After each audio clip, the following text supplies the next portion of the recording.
Jamais 203. Et non les amis, ce n'est pas une troisième victoire de Mercedes ou de Lewis Hamilton, mais bien évidemment, c'est la troisième fois consécutive que Finger Pilot se présente à vous pour votre énième épisode de votre émission favorite, la Formule 1, on en parle. Et oui, le Grand Prix de Spa n'aura pas débouché à la règle, un dénouement complètement imprévisible. Et pour ce débrief les amis, j'aborde une veste parce que, comme vous le savez toujours, quand Lewis Hamilton gagne, même si c'est après une disqualification, Franck a l'habitude de venir sur ce plateau avec un certain tempérament un peu présomptueux. Il a l'impression de croire qu'il devient le modérateur de cette émission. Les amis, il est temps que je remette un peu l'autorité sur ce plateau et que je dise à Franck qui est l'host et qui est le guest. Les amis, à votre dictionnaire anglais. Évidemment, en attendant, likez la vidéo et surtout, abonnez-vous.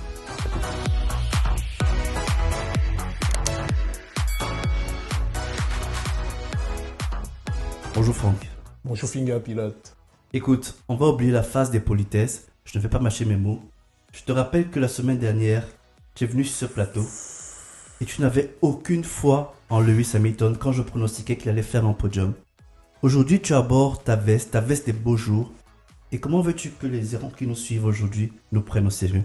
Les amis, je vous balance l'extrait de la vidéo de la semaine dernière afin que vous vous rendiez compte à quel point Franck est de mauvaise foi. Soit il est de mauvaise foi, soit il n'a juste pas foi à son écurie. Donne-nous le podium. Allez, Max, Norris, donc le duo comme d'habitude. Et allez, Leclerc. Je te coupe pas, mais si Mercedes met un pilote sur le podium à Spa, circuit de vitesse et tout, c'est que vraiment c'est W15 à son chemin. Qu'as-tu à dire pour ta défense? J'ai juste à dire que j'utilise une technique vieille comme le monde qui est de crier au feu en est pour espérer la pluie. Tu vois un peu? Non, je vois pas. Non, je vois, tu vois totalement. Je ne vois vraiment pas du tout. Je ne veux pas le karma. Donc, j'ai dit, voilà, Mercedes, ça va pas aller, etc. Et j'assume totalement ce que j'ai dit. Pour moi, là, on a la preuve que Mercedes, mais également tout le plateau a fait un bond en avant. Allez regarder les Grands Prix de Spa 2022, 2023. Tu pédales beaucoup là, hein? Oui, mais c'est pour vous dire à quel point, voilà, ce costume est plus que jamais légitime. Le GOAT a encore prouvé ce pourquoi il s'appelle le GOAT et on va en parler, on va largement en parler, même si des petits tricheurs ont voulu lui prendre la victoire pour quelques kilos en moins, mais bon. Je vois en plus que tu refermes le bouton en mode franchement je me sens légitime, en toute autorité, tout à fait. j'ai le droit de mettre cette veste parce que Lewis Hamilton a gagné. Je me sens intouchable, tu as beau mettre la veste pour contrebalancer, je vais t'écraser là. Ah, c'est un duel d'autorité, un coq contre notre coq. Dans la cour. Dans la basse-cour, bien sûr. Exactement. Sache que je suis le patron. Bref, les amis, vous avez compris. On va débriefer ce Grand Prix de Spa. Franck croit qu'il est légitime de porter une veste. Est-ce que la victoire de Lewis Hamilton est également légitime? Une chose est sûre, quand on pense généralement que la chance sourit à ceux qui ont de l'audace, jamais on ne pourrait penser en fait que la malchance également sourit aux audacieux, les amis. Tout à fait. Hamilton fut impérial et totalement en contrôle. Une victoire qu'il aurait eu presque grâce à son coup de volant, qu'il aurait eu avec autorité. Il a contrôlé la course 90% de la longueur du Grand Prix. Avant de te laisser continuer, une fois de plus, on va en venir sur la prochaine partie, mais Hamilton a fait 90% du travail sur les 3 premiers tours, ce qui n'a pas été le cas d'un certain pilote, on va en reparler. Les amis, Russell distancé, il surprend avec une stratégie un stop. Et les amis, on va en parler. Est-ce que réellement la stratégie un stop aurait même été pensé par une écurie durant ce Grand Prix de Spa? Ouais. On va en parler les amis. Évidemment, Russell a été disqualifié pour 1,5 kg en moins sur le poids. Coup de tonnerre à 18h. Coup de tonnerre à 18h. Les amis, il faut savoir que la voiture doit être pesée avec un poids minimum de 798 kg. Tout à fait. 798. Et à la fin, sa voiture a été pesée avec 796,5. C'est bien que tu précises parce qu'on lit un peu tout et n'importe quoi. En fait, il y a beaucoup de personnes qui pensent qu'il n'y avait plus assez d'essence. Beaucoup de personnes pensent au Vettel 2021 en Hongrie où il n'y avait pas les 1 litre d'essence. En fait, la FIA vidange les voitures. Là, on parle vraiment du poids vide. Donc, le poids de la voiture avec ses pneus plus le poids du pilote qui est pesé à la fin. Donc, on va chercher les responsables, mais peut-être aussi que Russell avait commencé le summer body trop tôt, je ne sais pas. Qui est donc en cause? Ouais. Franck, qui est en cause? Qui est en cause face à la disqualification de George Russell? Alors, pour répondre à cette question, il faut savoir qu'est-ce qui a pu causer cela. Beaucoup se tournent vers les pneus. Vous ne le savez peut-être pas, mais quand on dit que les pneus se dégradent, ça se dégrade littéralement, un peu comme toi, tu dégrades la peinture de ta voiture, les pneus s'enlèvent. Et c'est pour ça qu'on voit les marbles au fur et à mesure de la course qui s'accumulent. Donc, Je ne suis pas sûr que je dégrade la peinture de ma voiture en enlevant non, des couches de peinture. Non, c'est un très très bon pilote. Hein. C'est pas que Finger pilote sur YouTube, c'est aussi Finger pilote dans la vie. Oui. Mais en gros, voilà, une des théories qui était aussi soutenue par Mario Isola, donc responsable de Pirelli en F1, a dit que c'est potentiellement dans l'usure des pneus. Et donc, il y a en cause. On a mis 2 photos. D'un côté, George Russell, audacieux, comme on a dit. Tout à fait. Et de l'autre, l'équipe technique performance de Mercedes. Oui. Et moi, ma réponse de Normand de Suisse, c'est que personne n'est en cause dans cette histoire pour moi. Personne en cause. Personne n'est en cause. Tu ne rejettes la faute sur personne. Je ne rejette la faute sur personne, si ce n'est qu'on est dans un championnat extrêmement serré. George Russell, on ne peut pas en vouloir un pilote de tenter. On ne l'a jamais fait ici, on est d'accord. Tout à fait. On ne l'a jamais fait. Oui. Mercedes et toutes les équipes. Les gars, est-ce que tu sais Max finit combienième de la course? Avec la disqualification ou sans la disqualification? Sans la disqualification. 6e. 6e. Est-ce que tu sais combien de temps après? Non, 5e. Non, il finit 6e. 6e, attends. Max, Piastri, Lewis, Russell, Lewis, Piastri, Leclerc, Max. Il finit 5e. Ah oui, il finit 5e, tout à fait. Oh, pas mal. Il a préparé l'émission, les amis. Donc, il finit 5e. Norris finit 6e. Ils ne sont qu'à 10 secondes de la tête. 44 tours, c'est le circuit le plus long de la saison. Extrêmement serré. On parle de 2 dixièmes par tour à tout péter. Ok. Donc, les écuries ne peuvent pas se permettre de prendre de la marche. Donc, en gros, quand l'équipe de performance prépare la voiture, ils ne peuvent pas... Ce 1,5 kg, c'est quoi? C'est 1 dixième par tour à Spa, ça fait 4 secondes. Tu ne peux pas te permettre de te priver de 4 secondes en disant que oui, il fallait prendre un peu plus de marche. Tout est serré. Ok. Les écuries sont à la limite. Ok. Donc, pour moi, la performance, comme son nom l'indique, a maximisé la performance, sachant que personne n'avait prévu un arrêt. Oui. Absolument personne. Donc, ils ont mis la voiture optimale qui va arriver avec des pneus ayant fait, sur le dernier stint, maximum 40% du Grand Prix. Ok. Et là, ils se retrouvent avec un Russell qui part sur un arrêt. Et donc, je ne peux pas rejeter la faute, en fait. Si ce n'est les stratèges qui auraient peut-être dit, peut-être on aurait pensé à avoir un problème de kilos, mais là, tu n'y penses pas, en fait. Ah ben, je pense pas que je sois du même avis que toi. Non, mais on est là pour débattre. Oui, mais on va débattre très fort et très dur, je crois. Oui, c'est Pour moi, les personnes en cause, c'est Mercedes. On peut pas reprocher à Russell de tenter quelque chose. On est tout à fait d'accord. C'est son travail. Oui. Mercedes n'est pas en mesure de dire à George Russell, malgré ce que tu vas faire, cette stratégie qui n'a pas été pensée, nous pensons que 34 tours sur cette pneu hard, bah, potentiellement, on pourrait même dégrader comment on appelle, la planche. La planche, on a vu qu'elle raclait parfois au sommet du raidillon. Oui. On aurait pu racler la planche parce que le pneu allait trop s'user. Ouais. Donc, il y avait des choses qu'on devait prendre en considération. La planche, notamment. On pouvait également prendre en considération, évidemment, l'usure des pneus qui allait faire en sorte que le poids allait diminuer. Il y a des choses qu'on aurait dû prendre en compte. Et c'est bien dommage que Mercedes n'y pense pas. Il y a bien une raison pour laquelle personne n'a pensé à cela. Oui, c'est parce qu'en fait, alors historiquement, dans cette réglementation, Spa a toujours été 2 arrêts, voire 3 arrêts même en 2022. Donc, très peu de personnes le pensaient. Tu me fais même penser à quelque chose. Ce problème aurait pu ne pas être le cas si on n'était pas à Spa, parce que Spa est le seul circuit où il n'y a pas de tour d'honneur. Oui, tout à fait. Or, durant le tour d'honneur, qu'est-ce que les pilotes font? Ils partent sur les marbles, ils vont rechercher du poids. Oui. Et Mario Isola dit qu'avec ça, tu peux facilement combler 1,5 kg parce que c'est juste de rajouter 300 grammes de marble sur chacun des 4 pneus. Donc, il y a tout ça, je suis d'accord, mais on part quand même dans la subtilité. Si on est tatillon, oui, Mercedes. Mais pour moi, chaque structure de l'écurie a voulu donner la performance maximale. Et ça peut-être arrivé là. Les amis, il y a quand même une chose incroyable. Ouais. Franck, je trouve que tu es totalement subjectif. Tu n'es pas objectif. Je Peut-être suis- c'est la victoire de Non, Lewis non, non, Hamilton. Elle t'enlève une part de subjectivité, Non, d'objectivité. non. Je te promets, j'ai Oui. pensé cela au départ. Je me suis dit, non, mais Mercedes a encore fait n'importe quoi. Mais après, je me suis dit, en fait, le pilote, c'est une, pardonnez-moi le terme, mais c'est une stratégie what the fuck. Oui, oui, oui. Personne C'est bold. n'avait C'est pris- bold de le bold. faire. Mais après tout, excuse-moi de te couper, hein, Oui. mais il y a quand même une chose qu'il faut savoir et qu'on doit rappeler à tous nos téléspectateurs. C'est que George Russell ne vit que pour une chose. Battre Lewis Hamilton. Battre Lewis Hamilton. Parce qu'il Donc, veut s'affirmer. parce qu'il veut s'affirmer. Donc Oui. dès le moment où il part derrière Lewis Hamilton, et qui sait que le seul moyen de rester devant, parce qu'au rythme de course, ça va être compliqué de rattraper et de doubler Ouais. tout le monde, parce Ouais. qu'on avait déjà du mal à doubler sur la ouais, piste. tout à fait.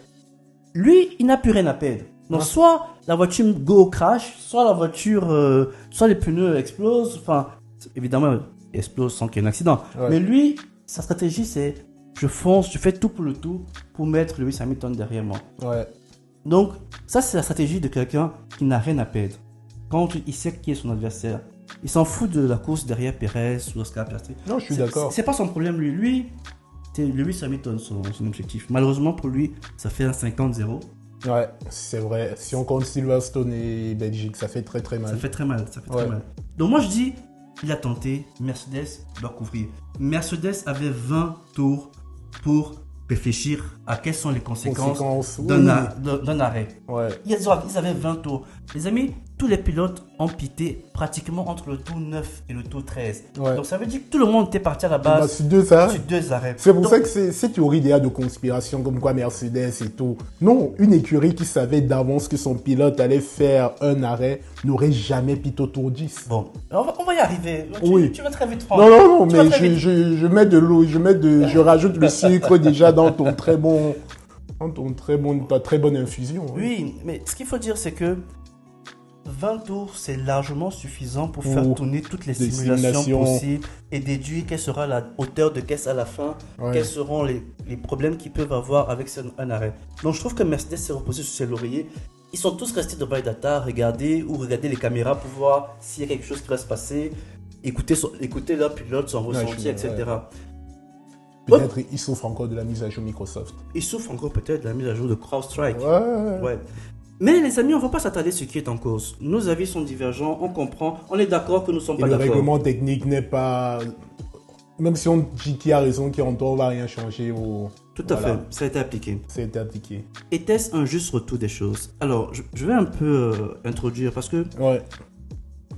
tu parlais de théorie tout à l'heure, la théorie de conspiration. Ouais. Est-ce que Mercedes a fait en sorte que Russell reste devant Lewis Hamilton?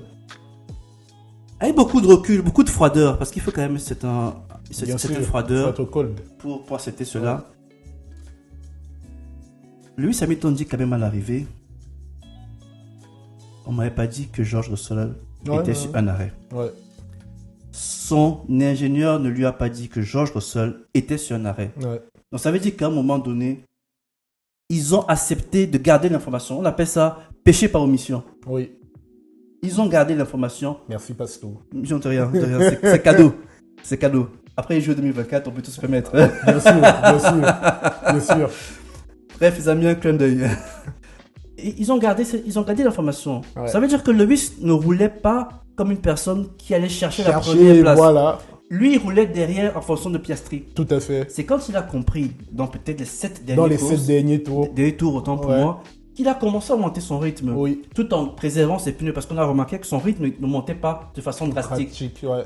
Il préservait quand même ses pneus en se disant éventuellement il peut y avoir de la guerre, du combat devant, il faut que j'ai du capital pneu. Ouais. Mais s'il avait su plutôt que son ennemi était plutôt George Russell, mais pas Oscar Piastri, je pense qu'il serait remonté beaucoup plus tôt vite, ouais. pour avoir beaucoup plus de tentatives pour le doubler. Parce que plus vite il passait, mieux il se portait. Parce que George Russell ne pouvait pas le suivre dans le Dirty Air avec ses Exactement. pneus vieux. On Exactement. parle quand même des pneus vieux de 16 tours. Ouais. Donc ça c'est mon premier point. Garde bien ce premier point. On ne dit pas à Lewis Hamilton que George Russell est sur un arrêt. Mm. Deuxième chose, Lewis Hamilton a 16 tours d'écart par rapport aux pneus de George Russell. Ouais. On a vu pendant tout le Grand Prix que malgré l'avantage pneumatique qu'on peut avoir et malgré même la performance qu'on peut avoir, parce que je pense que Red Bull a un très gros rythme, surtout Max Verstappen, il aurait eu un très gros rythme en l'air libre. Aller libre, ouais. Qualification, c'est 6 dixièmes, donc 0,595, j'arrondis à 6 dixièmes, Ouais. qui donne au deuxième. Au McLaren, il leur donne 8 dixièmes, pratiquement une seconde, Ouais. à Oscar Piastri. Donc, malgré un gros rythme de la Red Bull, il n'arrive pas à doubler les voitures devant lui. Oui. Max n'arrive pas à doubler les voitures. Même s'il augmente son rythme, il ne double pas. Donc, quelque part, avec un peu de malice, je pousse vraiment Oui, très oui, loin. oui, Hein. oui. Est-ce que Mercedes ne s'est pas dit, en réalité, en mettant Lewis Hamilton derrière Russell, il y a quand même une chance que Lewis Hamilton ne réussisse pas à doubler Russell parce qu'il est compliqué au final de doubler sur ce circuit. Je ne parle même pas des histoires de brider moteur, etc. Ouais. Ils se sont peut-être dit que ça va être compliqué d'aller doubler George Russell. Et Lewis Hamilton étant un bon pilote, il ne tentera pas un dive bomb De suicidaire. Oui. Exactement. Fratricide. Donc voilà, ça ce sont mes deux réflexions. Je pense que Mercedes a choisi cela. Je vais m'apporter de l'eau à mon moulin ou à mon vin. On a vu Lewis Hamilton, il a couvert la stratégie De Charles de Leclerc. Charles Leclerc. Et je me rappelle qu'à ce moment, tu m'as dit au téléphone, Oui. Ralph, ça C'est une sert à rien, erreur. c'est une Oui, erreur. c'est une erreur. Il doit pousser 3 tours supplémentaires ou 5 tours avant de rentrer au stand. Oui. Mais en réalité, peut-être que Mercedes avait compris que c'est la position en piste qui est importante sur ce Grand Prix. Exactement. Et qu'avec l'avantage pneumatique, peut-être qu'on ne double pas. Et donc, s'ils avaient compris ça, c'est QFD, ce qu'il fallait démontrer. C'est quoi ton avis? Bravo, Sherlock. Ah mais... Non, il faut saluer la démonstration. Là, il m'a acculé sévèrement. Non, tu sais, tout ce que tu as dit est totalement pertinent. Oui. Absolument pertinent. Mais je ne pense pas que Mercedes est venu, entre guillemets, pour faire gagner Russell. Je pense que toute la course, ils étaient comme nous. C'était Hamilton, il faut le faire gagner, il faut qu'il soit dans le clean air, il faut conserver cette place. Oui. Et on connaît le bestiau, il a parfaitement joué la partition en piste. Maintenant, là où je te rejoins, là où il y a eu un avantage pour Russell, et une fois de plus encore, je le répète, Hamilton part, Russell reste. C'est normal que Mercedes joue un peu à la faveur de Russell. Là où il y a eu du mauvais, c'est de cacher l'information. Ça c'est une erreur grave. En fait, dans une écurie, il doit y avoir une transparence totale sur les stratégies. Ce n'est pas à Hamilton de demander, parce que Hamilton, il demande, parce qu'on lui dit, mon gars, il reste 7 tours. Il voit encore Russell devant, il dit, mais attendez, mais qu'est-ce qui se passe? Et à quel moment, lui? Et là, Bono lui dit, it seems he's on a one stop. It seems like you're comme si, voilà. Et là, là, Hamilton, comme tu dis, commence à augmenter le rythme, mais en effet, ça, c'est une erreur professionnelle, par contre. Et c'est la raison pour laquelle Lewis Hamilton ne célèbre pas. Oui. Parce qu'il a l'impression... Il a déjà été battu à la loyale où il est resté totalement pro, il a célébré. Il a célébré. Mais là, il a senti quand même qu'on s'est un peu foutu. Et là, moi je dis, je suis pas pour la théorie du juste retour des choses, parce que il y a plusieurs façons de gagner un Grand Prix. Russell l'a gagné à la manière de la tortue, ou Hamilton, lui, il était à la manière du lièvre à taper ses sprints à forte intensité. Oui. Mais la dernière chose que je vais ajouter avant qu'on ne conclue, c'est que ce move-là de permettre aux pilotes de se battre, pour moi, n'allait pas dans le sens de ce qu'il fallait faire à ce moment-là. Parce que Hamilton était pourchassé. Il tenait bien Piastri. Oui. Mais Russell tournait, lui, 1 seconde plus lentement que Piastri. Et des calculs rapides, ingénieurs, il ne faut pas avoir bac plus 6 pour se rendre compte que Piastri, tôt ou tard, allait les rattraper. Donc, Mercedes, beau jeu, ils ont laissé les pilotes se battre, mais froidement, sans avantager personne. Je pense que le bon call aurait été de dire à Russell, écarte-toi, au moins Hamilton peut gagner, et si toi tu réussis à finir 2e, tant mieux. En toute objectivité, je le précise. C'est bien reçu. Les téléspectateurs, j'espère que vous l'avez reçu ce message. Les amis, on aimerait entendre de votre part, donc en commentaire, dites-nous ce que vous avez pensé du move de Mercedes. Était-ce un bon call de demander à Lewis de se battre avec Russell? Était-ce également un bon call de ne pas mettre Lewis sur un arrêt? De ne pas tenter? Pourquoi pas? On sait que c'est un peu plus risqué avec un pilote qui est en train de jouer la gagne. Bref les amis, donnez-nous votre commentaire, votre avis sur la gestion de Mercedes lors de ce Grand Prix. Quand d'habitude c'est McLaren qui se plante. En parlant de McLaren les amis, on pourrait continuer. Une fois de plus, c'est Max Verstappen, pas Max. C'est Max Verstappen qui gagne, les amis.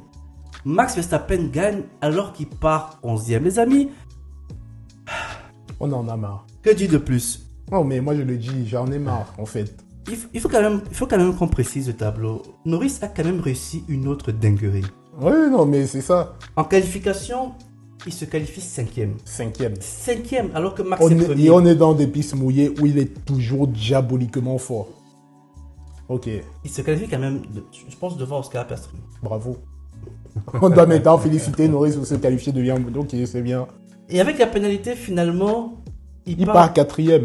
2e ligne avec Hamilton. Voilà. J'en parlais des départs. Il part 2e ligne avec Hamilton. Max est 11e. Oui. Et il finit quand même derrière Max Verstappen. Max finit 5e et il finit 6e. C'est quand même quelque chose d'incroyable. Ouais. Comment peut-on rater sa course à ce point? Comment le pilote et son équipe, parce qu'il n'était pas seul dans la gestion de cette catastrophe quand même, Ouais. comment le pilote et son équipe peuvent finir derrière un seul pilote? C'est-à-dire que Max est seul, Perez n'est pas dans l'équation. Je ne peux pas accuser l'écurie, désolé, mais là c'est Norris. En fait, l'écurie n'avait pas prévu dans ses forecasts, dans ses prévisions, autant pour moi, que Norris aurait perdu 3 places parce qu'il allait tout seul dans le gravier. Norris n'a pas été poussé dans le gravier. Non. Il a raté, je ne sais même pas comment appeler, s'il a raté l'épingle de la source. Il n'a pas raté. Je vais te Il n'a dire, pas, je vais te dis-moi, dire parce ce que moi mot. j'ai pas compris. Ces mots, c'était « j'ai pris suffisamment de distance pour me donner de tous les problèmes possibles pour ne pas avoir à Ok. être touché. » Ok. Oh, le mec ne se battait avec personne. D'accord. Donc il a pris tellement de distance, il a pris Il a pris tellement la de distance précautions. avec la distance. Exactement, Ok. il a pris tellement de précautions qu'il s'est Ok. retrouvé. Ok, il a pris la Il s'est précaution retrouvé de la dans le précaution. gravier. Non, j'avais pas compris. Trop de précautions. Trop de jusqu'au précautions, gravier. tu as tué la Tu as tué la précaution. précaution. Ok, très Donc, bien. c'est ça.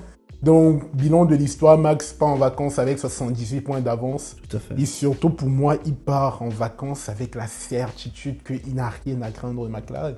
C'est un travail de destruction massive, ce que Lando Norris a fait sur les 7 derniers Grands Prix. Et destruction pas contre Red Bull, mais pour sa propre candidature. Mais c'est clair, c'est clair. Moi, j'aimerais quand même te lancer sur un débat Ah, quand le même. vrai débat. Le ouais. vrai débat. Ouais. Norris a-t-il ce qu'il faut pour être champion? Je vais te relancer aussi, c'est une question. Oui. Est-ce que tu n'as pas dit à la réponse au vu des 5-6 derniers Grands Prix? Ou bien toi, tu crois Tu veux encore du suspense ou la réponse directe? Non, la réponse Sans directe. suspense. Oui. Sans roulement de tambour. Oui. Non. Non, on est d'accord. Ok. Pour moi, Norris peut avoir un titre si, au bout de 5 ans de frustration, il décide enfin de devenir méchant. Mais ce pilote, il est très gentil. Il n'est pas clutch. Désolé, il n'y a pas le terme équivalent en français. Il n'est pas décisif. Oui. Quand je disais, on va parler du départ d'Hamilton face à un autre départ, et on a vu Verstappen faire aussi ce genre de départ, tu sais que tu dois faire le travail. Hamilton, il voulait gagner, il savait qu'il devait faire le travail sur Perez, parce que tu doubles une Red Bull en ligne droite. Tout à fait.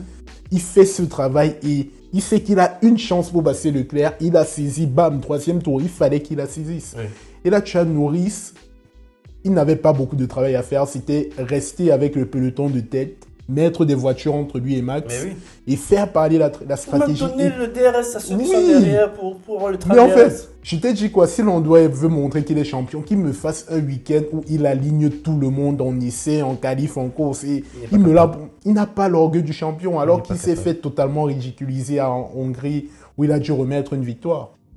McLaren, en sortant de là, il se demande qui est le champion entre Piastri et Norris. Eh bien, c'est ça le prochain débat, justement. Oui. Qui est le champion entre Piastri et Norris? Parce que quand on voit comme Piastri réussit à avoir le rythme de Norris, Ouais. voire meilleur, Ouais.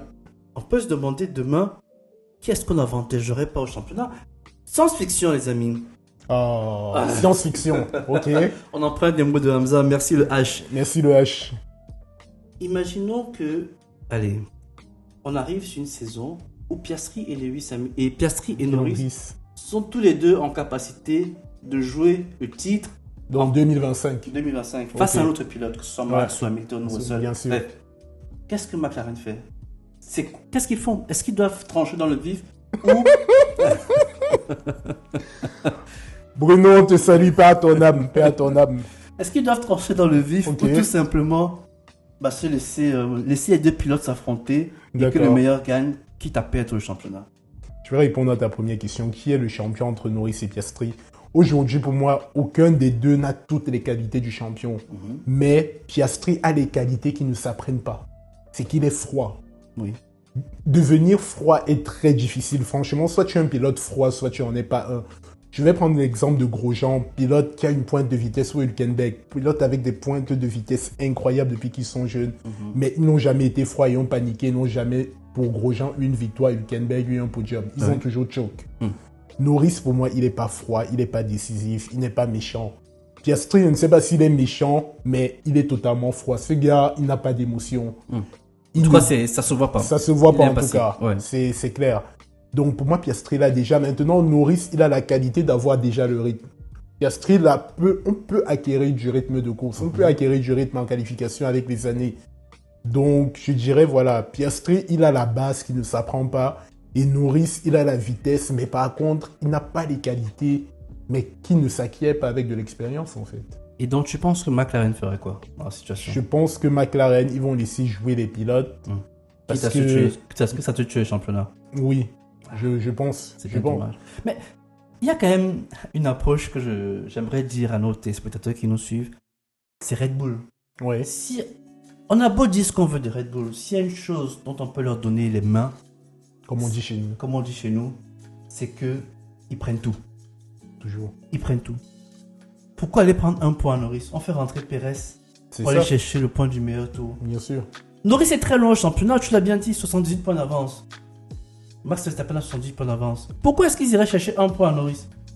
Parce que ces gars sont prêts à parier toute éventualité. Bien sûr. Là où McLaren n'a pas compris, ils ne sont pas prêts à parier toute éventualité. Ils ont accepté que Max Verstappen est champion. Et qu'ils veulent le Ils constructeur. veulent le constructeur. C'est tout. D'ailleurs, il y a combien de points là? En constructeur, Ouais. 42 points. 42 points, non, ça va pas le faire. Ça va pas le faire pour Red Bull. Désolé. 42 points. Désolé, sauf je ne sais pas qui arrive dans le baquet au retour de la pause estivale. On ne sait pas si Perez va rester, mais gars, ça fait 6 grands prix que Red Bull. Comme je le dis, pas qu'ils ratent la victoire. Ils n'ont pas le rythme, la possibilité de gagner. Les amis, on mettra le graphe. On va vous mettre le graphe des 5 grands prix précédents. Ouais. Vous verrez, c'est qui le vrai champion. Avec une voiture qui n'est pas dominante. Oh, il va me faire plaisir là. Je te tends Il une me passe. tend la là. perche. Ah bah oui. Je te Il fais me une tend belle la passe. page. Ça, c'est- Alors, Hamilton, champion du monde des 5 Mais derniers oui, Grands je te fais une Prix. Iniesta là. Waouh, waouh. Merci. Bien en profondeur, il me reste plus qu'à planquer la lucarne. Exactement. Non, mais après, que veux-tu? Moi, je le dis parce que voilà, on aime bien discuter en off. Pour moi, jusqu'aujourd'hui, il n'y a pas, désolé les fans de Leclerc, mais peut-être Russell et encore Russell aussi, il manque parfois de sang-froid à la fin. Mais il n'y a pas encore de pilote, à part Hamilton, qui peut suivre l'exemplarité que Verstappen demande pour le battre. Ouais. Cette continuité, cette régularité-là, ces jeunes ne l'ont pas encore. Je suis désolé, c'est juste factuel. Leclerc, il s'est éteint 5 grands prix d'affilée. Il s'envoyait en l'air avec l'alcool tout le temps. Après Monaco, il ne foutait rien. Là, il vient de se réveiller, il enchaîne 2 performances. Mais ça ne suffit pas pour battre ce gars. Max, son cœur ne bat pas. C'est un tueur. Oui. C'est un tueur. Et justement, je crois qu'à Zandvoort, il va venir tout de suite. Bien sûr. Je ne sais pas si vous avez vu, les amis, c'est quoi l'ambition de Red Bull. Parce qu'il prend un moteur juste avant le Grand Prix de Zandvoort. Et de Monza à Saint-Blader. Exactement. Ouais. Donc c'est pour vous dire que cet homme est prêt à enquiller premier en qualif, premier en course, enfin, les premiers des séances d'essai même si vous voulez. Ouais. Il revient après la pause estivale avec les dents et ça va ronger le parquet. Sachant qu'il n'a jamais perdu à Zandvoort. Mais jamais. Jamais. Bah, honnêtement, je vous l'avoue, secrètement, c'est un rêve pour moi.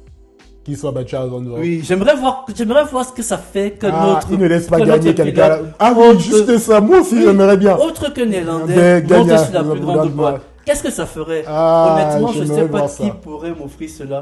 Juste J'aimerais voir. pour voir la réaction. Réaction. Juste pour voir. Vraiment, On veut voir quelque chose. on veut voir. C'est la curiosité, les amis. C'est la curiosité. Curiosité simple. Aucune méchanceté. Juste Aucune la méchance. curiosité. Juste la curiosité. Ok.